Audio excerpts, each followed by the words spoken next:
Assalamualaikum warahmatullahi wabarakatuh. Perkenalkan, nama saya Naswa Julia Sedina dari kelas manajemen 22A NPM 2241101. Di sini saya ingin menjelaskan kepalitan dan penundangan kewajiban pembayaran hutang. Pengertian kepalitan dan penundaan kewajiban pembayaran hutang. Kepalitan dan penundaan kewajiban pembayaran hutang adalah dua konsep hukum yang diatur dalam Undang-Undang Nomor 37 Tahun 2004 tentang kepalitan dan penundaan kewajiban pembayaran hutang UU KPKPU di Indonesia. Kepalitan terjadi ketika seseorang debitur tidak mampu membayar utangnya dan dinyatakan palit oleh pengadilan niaga.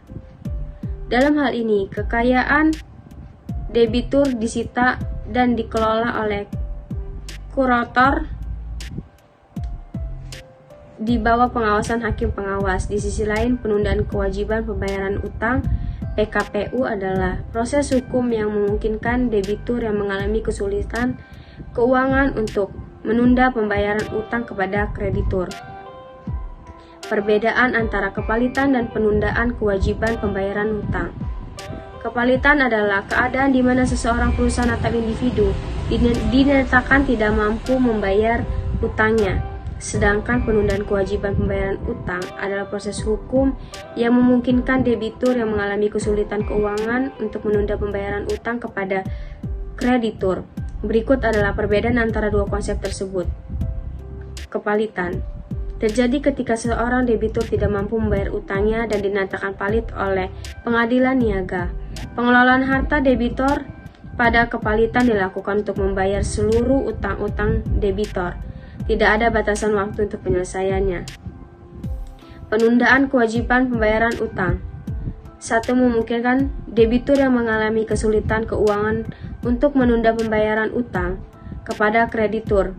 Pengelolaan harta debitor pada PKPU dilakukan dengan menyusun rencana ulang untuk membayar utang-utangnya.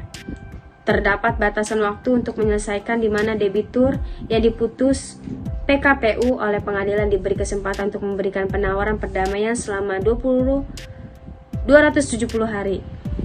Dalam PKPU, permohonan penundaan kewajiban pembayaran utang harus diputuskan terlebih dahulu jika diajukan bersamanya dengan permohonan pernyataan palit.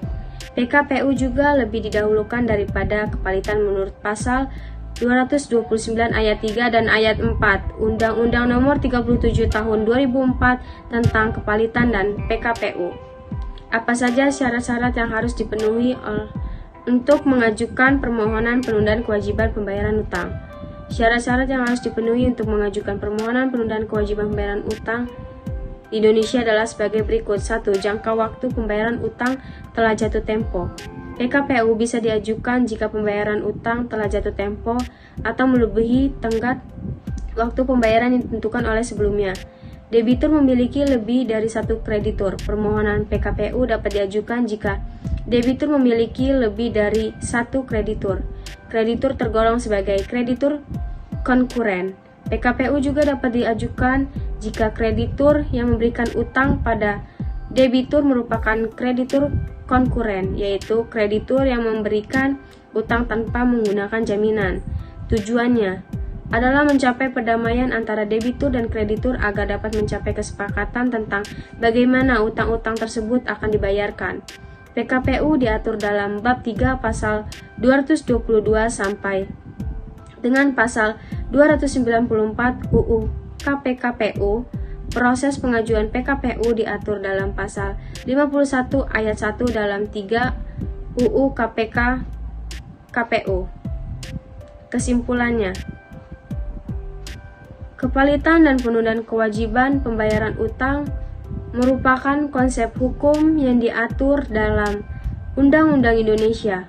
Kepalitan terjadi ketika debitur tidak mampu membayar utangnya. Sedangkan penundaan kewajiban pembayaran utang PKPU memperbolehkan debitur yang mengalami kesulitan keuangan untuk menunda pembayaran utang kepada kreditur. Konsep-konsep ini diatur oleh Undang-Undang Nomor 37 Tahun 2004 tentang kepalitan dan penundaan kewajiban pembayaran utang UU KPKPU di Indonesia. Cukup sekian presentasi yang saya sampaikan. Wassalamualaikum warahmatullahi wabarakatuh. Terima kasih.